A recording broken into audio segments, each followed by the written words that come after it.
Hello students, कैसे हो आप लोग।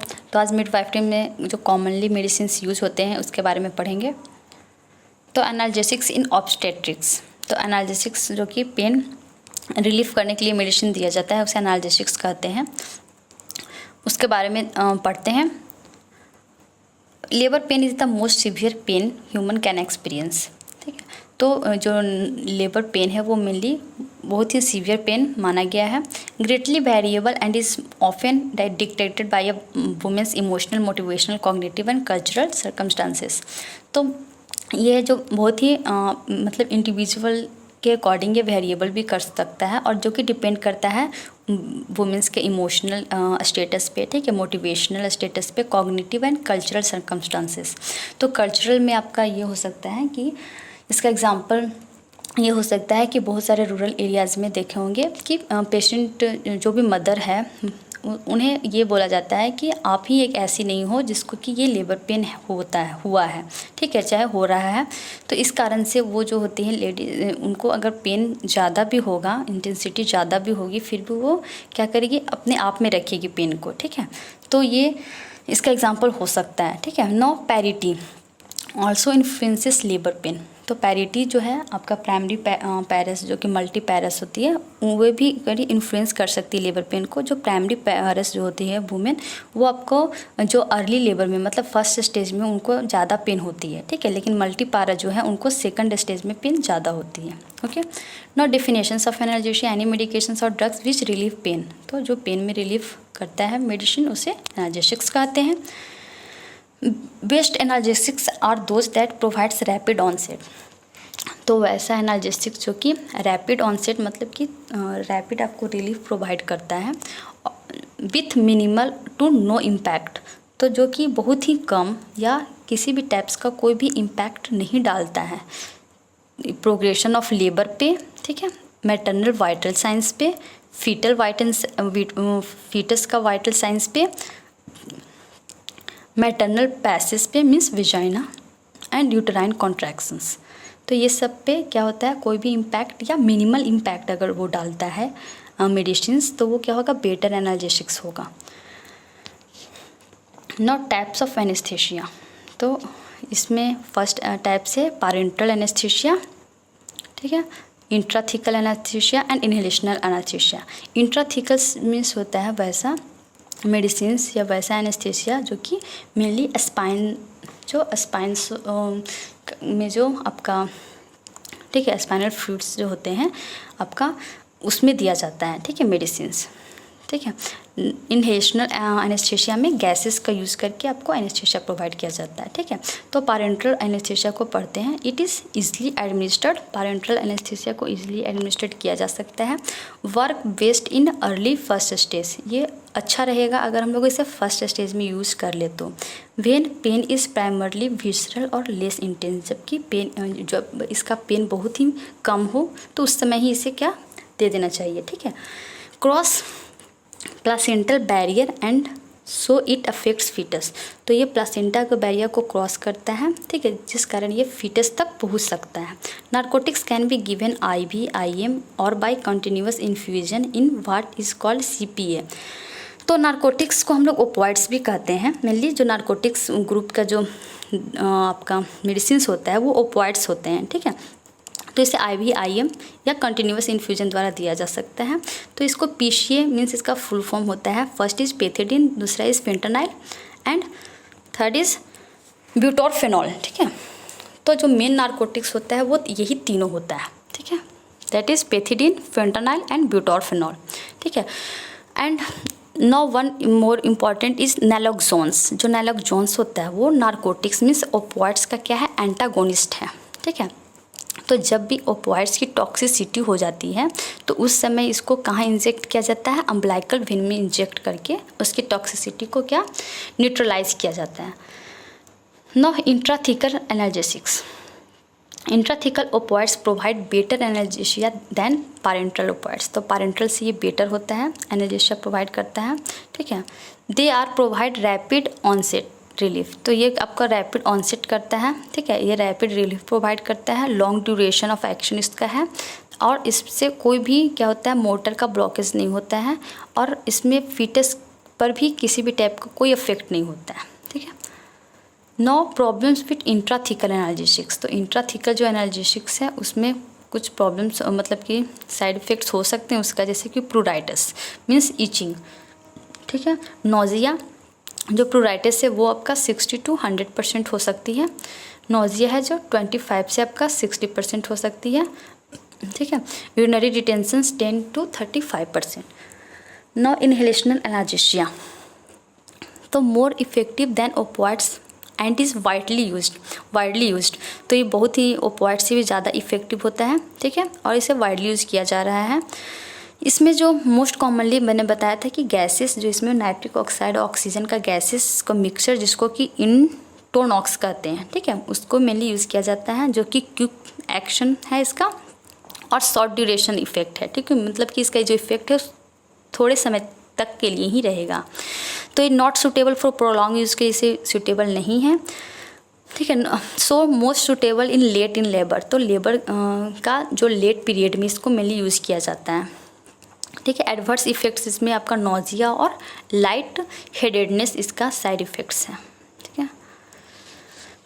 No anaesthetics versus analgesia, an analgesic drugs such as aspirin may relieve pain but the person who takes aspirin still feels other physical sensations such as pressure, heat, cold, ठीक है, and vibration. तो जो भी analgesics drugs patient जैसे कि aspirin use कर रही है तो उसमें फिजिकल सेंसेशन लाइक प्रेशर, ठीक है, हीट, गर्म या कभी ठंडा या वाइब्रेशन ऐसा फील हो सकता है। लेकिन अगर एनेस्थेटिक ड्रग्स को अगर यूज़ करते हैं तो इस टाइप का सेंसेशन उसे नहीं होगा, ठीक है।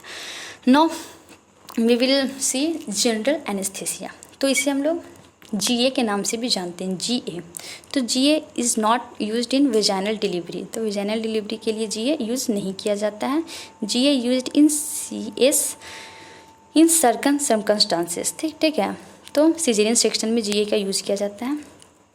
एक्सट्रीम इमरजेंसी सिचुएशंस में इसका मेनली यूज़ किया जाता है, जैसे कि रीजनल एनेस्थीसिया के लिए कॉन्ट्राइंडिकेशंस हो कुछ भी, या इन्फेक्शन है नीडल इंसर्शन साइट में, या प्रायर मतलब कि बैक सर्जरी का हिस्ट्री हो, या इंट्राथिकल क्रेनियल प्रेशर ज़्यादा इंक्रीज़ किया हुआ हो, तो उस कंडीशन में GA प्रोवाइड कर सकते हैं। अनएक्सपेक्टेड प्रोलॉन्ग्ड सर्जरी, अगर सर्जरी उसका प्रोलॉन्ग्ड हो तो इस केस में भी दिया जाता है। रीजनल एनेस्थीसिया का टाइप्स है spinal anaesthesia and epidural anaesthesia. Block sensation lower than the site of injection, तो मेनली हम लोग अब देखेंगे स्पाइनल एनेस्थीसिया के बारे में। Introduction of a local anaesthetics into the sub arachnoid space, तो स्पाइनल एनेस्थीसिया में मेनली क्या होता है, सब अरेक्नोइड स्पेस में एक क्या किया जाता है, एनेस्थेटिक ड्रग्स को इंट्रोड्यूस किया जाता है, ठीक है। तो यहाँ पर आप लोग याद रखिएगा सब अरेक्नोइड स्पेस में ड्रग्स दिया जाता है, ठीक है। अ शॉर्ट प्रोसीजर टाइम होता है, रैपिड ऑनसेट होता है, ठीक है, एंड लिमिटेड ड्यूरेशन होता है इसके काम का, ठीक है, इसके एक्शन का। हाई सक्सेस रेट इसका हाई है स्पाइनल एनेस्थीसिया का, और used very late in labour, तो इसको लेबर का सबसे लास्ट पीरियड में टाइम में से दिया जाता है। Epidural anaesthesia, it is most effective form of labour pain relief, तो एपिड्यूरल एनेस्थीसिया है जो अगर बहुत ही इफेक्टिव फॉर्म है, ठीक है, used in the first and second stage of labour. तो एपिड्यूरल जो एनेस्थीसिया है वो मेनली आपका फर्स्ट और सेकंड स्टेज में दिया जाता है, ठीक है। No direct effect on foetus and doesn't cross placenta, ठीक है, तो जो भी प्लासेंटल बैरियर होता है उसे क्रॉस नहीं करता है, जिसके कारण फीटस पे कोई भी इसका इफेक्ट नहीं होता है। It injected into the epidural space that is L2, L3 and L4, ठीक है। तो ये जो इसका एपिड्यूरल स्पेस दैट इज़ आपका नंबर 2 नंबर 3 के बीच में, या नंबर 3 या नंबर 4 के बीच में इंजेक्शन दिया जाता है एपिड्यूरल एनेस्थीसिया में। अ टेस्ट डोज, ठीक है, इज़ गिवन टू कन्फर्म, ठीक है। तो मेनली इसमें क्या है, टेस्ट डोज दिया जाता है पहले, ठीक है, उसके बाद में अगर 5 मिनट्स तक वेट किया जाता है, अगर उसमें किसी भी टाइप्स का कोई भी क्या ऑब्जर्वेशंस नहीं दिखता है तो भी वो लोडिंग डोज उसे एडमिनिस्ट्रेट किया जाता है, ठीक है। Now the successful pudendal block will allow pinching of the lower vagina and posterior vulva bilaterally without pain। तो मेनली अगर पुडेंडल ब्लॉक मेनली क्या करती है, ये लोअर वेजाइना और पोस्टीरियर वल्वा को बिना पेन के उसमें आपको पिंच करती है, ठीक है। ऑक्सीटॉक्सिक्स, अब हम लोग देखेंगे ऑक्सीटॉक्सिक्स क्या क्या यूज़ होता है ऑब्स्टेट्रिक्स में। तो ऑक्सीटोसिन्स, इसका जो ऑक्सीटॉक्सिक्स का एग्जांपल है दैट इज़ ऑक्सीटोसिन, ठीक है। First is oxytocin, most commonly used, ergot alkaloids जिसको कि इर्गोमेट्राइन कहते हैं, एंड प्रोस्टाग्लैंडिन। प्रोस्टाग्लैंडिन का एग्जांपल है PGE2 एंड PG क्या है PGF2 अल्फा, ठीक है। तो हम पहले ऑक्सीटोसिन के बारे में पढ़ेंगे। ऑक्सीटोसिन का सिंथेसिस कहाँ होता है, पोस्टीरियर पिट्यूटरी ग्लैंड में, ठीक है। Oxytocin secretions occur by sensory stimulation from cervix, vagina and from suckling at breast. तो ये मेनली आपका जब सर्विक्स वेजाइना में सेंसेशन होता है, सेंसरी स्टिमुलेशन होता है, या ब्रेस्ट में ब्रेस्ट मिल्क जब सक करता है बेबी, तो उस समय इसका सिंथेसिस और भी इंक्रीज हो जाता है। रोल क्या है ऑक्सीटोसिन का, तो stimulates both the frequency and force of the uterine contractility. तो यूट्राइन कॉन्ट्रैक्शंस की फ्रीक्वेंसी को, उसके फोर्स को, दोनों को ये स्टिमुलेट करता है, mainly fundus part of the uterus पे, ठीक है। This contractions resemble the normal physiological contractions of uterus, ठीक है। तो मेनली ये क्या करता है, कॉन्ट्रैक्शंस फिर रिलैक्सेशन, कॉन्ट्रैक्शन और रिलैक्सेशन, ये मेनली इसके लिए रिस्पॉन्सिबल होता है। Immature uterus is resistant to oxytocin. तो यूट्रस जो होता है वो आपका इमैच्योर अगर यूट्रस है तो इसके लिए वो वर्क नहीं करेगा, ठीक है, उसके लिए रेजिस्टेंट हो जाएगा ये। Contract uterine smooth muscles only at term. तो मेनली जो आपका एट टर्म पे ही यूट्रस जो होता है वो कॉन्ट्रैक्ट करता है, ऐसे वो नॉर्मल रहता है। Sensitivity increases to 8 fold in last 9 weeks. तो इसका जो 9 वीक्स के लास्ट में प्रेगनेंसी में वो आपकी इसकी सेंसिटिविटी इंक्रीज कर जाती है टू 8 फोल्ड, ठीक है। And 30 times in early labour, ठीक है, और अर्ली लेबर में ये 30 टाइम्स इंक्रीज कर जाती है, ठीक है। Clinically oxytocin is given only when uterine cervix is soft and dilated. तो जब ऑक्सीटोसिन आपका सर्विक्स सॉफ्ट हो जाता है, डायलेट हो जाता है, तभी ये प्रोवाइड मतलब कि दिया जाता है, एडमिनिस्ट्रेट किया जाता है। थेरेप्यूटिक यूज़ क्या है इसका, induction and augmentation of labour, ठीक है। तो अगर कब समटाइम्स क्या होता है कि लेबर मतलब कि लेबर इंड्यूस नहीं हो पाता है, ठीक है, लेबर पेन नहीं आ पाता है, टाइम कंप्लीट हो जाता है फिर भी लेबर नहीं आती है, तो उस समय इंडक्शन ऑफ लेबर किया जाता है। मेनली मेडिकल मतलब कि मेडिसिन देकर लेबर पेन को जनरल मीन्स लाया जाता है, ठीक है, लेबर पेन को इंड्यूस किया जाता है, तो उसके लिए भी ऑक्सीटोसिन का यूज़ करते हैं, ठीक है। नौ इसमें देखते हैं कि इसका जो इंडिकेशंस है उसमें और क्या किस किस में यूज़ किया जाता है। जैसे कि आपका इंडक्शन कब किया जाएगा, तो माइल्ड प्रीक्लैम्सिया के केस में, यूटेराइन इनर्शिया के केस में, ठीक है, इनकम्प्लीट एबॉर्शंस के केस में, पोस्ट मैच्योरिटी और मैटरनल डायबिटीज़ के केस में, ठीक है। तो यूटेराइन इनर्शिया का कंडीशन में क्या होता है कि यूट्रस जो होता है वो कॉन्ट्रैक्ट करने में क्या होता है, अनेबल होता है, ठीक है, वो कॉन्ट्रैक्ट नहीं कर पाता है। नेक्स्ट जो साइड इफ़ेक्ट्स हो सकता है ऑक्सीटोसिन का आपका, उसमें हम लोग देखेंगे हाइपरटेंशन हो सकता है, यूट्राइन रप्चर भी कर सकता है अगर इसका हम लोग ज़्यादा अमाउंट दे दे, तो फीटल डेथ भी हो सकता है इशेमिया के थ्रू, और वाटर इंटॉक्सिकेशंस भी हो सकता है, ठीक है, या न्यूनेटल जॉन्डिस भी हो सकता है। तो इसमें वाटर इंटॉक्सिकेशंस मीन्स होता है कि जब एक्सेसिव वाटर हो जाता है, ठीक है, तो साइड इफ़ेक्ट्स में इसका हो सकता है कि वाटर इंटॉक्सिकेशन में क्या होता है, एक्सेस बॉडी में वाटर के कारण जो सोडियम का जो लेवल होता है वो और डिक्रीज़ कर जाता है, ठीक है, तो उसका वो भी फेटल हो सकता है। नॉट इर्गॉट जो सेकंड आपका ड्रग्स था ऑक्सीटॉक्सिक्स में, दैट इज़ इर्गॉट डेरिवेटिव्स, इसका एग्जांपल है इर्गोमेट्राइन एंड मिथाइल इर्गोनोविन, ठीक है। इसका साइड इफेक्ट्स है nausea, vomiting, diarrhoea, hypertension, vasoconstrictions of blood vessels, ठीक है, gangrene. No contraindications first and second stage of labour, vascular disease, ठीक है। कॉन्ट्राइंडिकेशन इसको फर्स्ट स्टेज सेकंड स्टेज में नहीं यूज़ करना है, किसी भी टाइप का वेस्कुलर डिजीज़ रहे उसमें भी नहीं यूज़ करना है, और हेपेटिक और रीनल अगर फंक्शंस भी इम्पेयर्ड है, मतलब उसमें भी अगर आपका किडनी में, आपका लीवर में अगर किसी भी टाइप का प्रॉब्लम है उसमें भी इसे यूज़ नहीं करना है। प्रिकॉशंस कब लेना है, कार्डियक डिजीज़ में, हाइपरटेंशन में और मल्टीपल प्रेगनेंसी में। प्रोस्टाग्लैंडिन्स जो होता है वो मेनली प्रोस्टाग्लैंडिन जो थर्ड था आपका ऑक्सीटॉक्सिस, उसका हम लोग पढ़ेंगे कॉन्ट्रैक्ट यूटेराइन स्मूथ मसल्स। तो प्रोस्टाग्लैंडिन मेनली इसका वर्क होता है कि यूट्राइन जो स्मूथ मसल्स होता है उसको कॉन्ट्रैक्ट करने में हेल्प करता है, मेनली यूट्राइन के कॉन्ट्रैक्शंस में। तो अब देखेंगे कि प्रोस्टाग्लैंडिन और ऑक्सीटोसिन में क्या डिफरेंस है, ठीक है। तो देखते हैं कि